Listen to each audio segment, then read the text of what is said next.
Etsy lied to me. Not intentionally, but they definitely didn't tell the truth. And if you're a beginner, that's probably why you're stuck at 0 views. Hi, I'm Harry from the Print Shop Pro, and I help Etsy and print-on-demand beginners grow using data.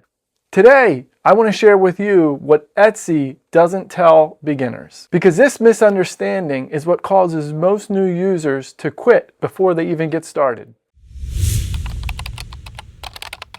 Etsy makes it feel like if you just list product, the traffic will come.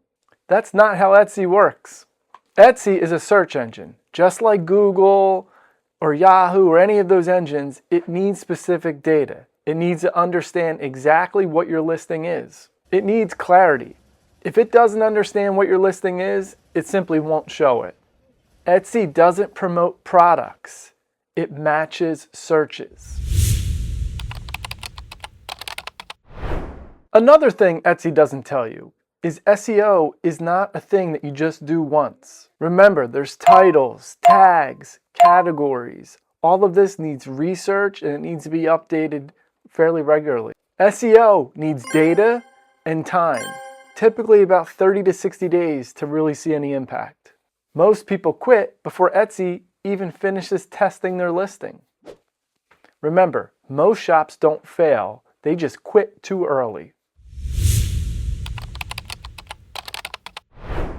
I thought better designs equaled more sales. I was wrong.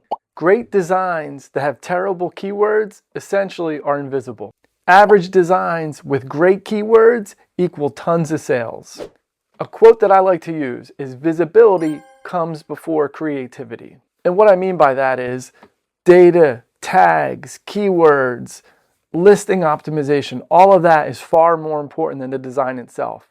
If you look online, you'll see there are designs that may look great, but they simply don't sell. It's because Etsy can't find the product and it can't match it to the right search.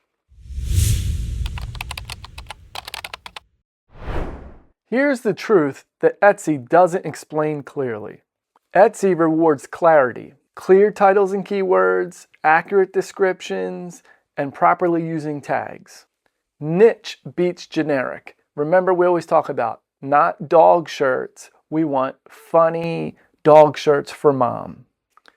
3, data beats guessing. Rather than just going at this blindly, you want data. We often talk about EverBee. We use EverBee for all of our listings, and essentially you really can't have a shop without it. If you're interested in checking out EverBee, please click the link below. It helps support the channel.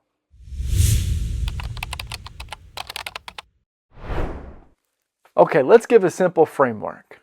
1, pick a niche. You don't want to sell a generic mug, shirt, hat, socks. You want one product, one niche. Maybe it's bearded dragon shirts. Sell as many bearded dragon shirts as you can. Create designs. Target bearded dragon. 2, research keywords. If you're selling bearded dragon shirts, find out what keywords are working. Is it funny bearded dragon pets, bearded dragon for mom, whatever it may be. Find the keywords that work, don't guess. 3, optimize your listing. Start at the top and work all the way down. Make sure your title is accurate, easy to read, and descriptive. Make sure you've used all of your available images. Fill out a clear product description. Fill out all attributes and categories, and most importantly, use the right tags.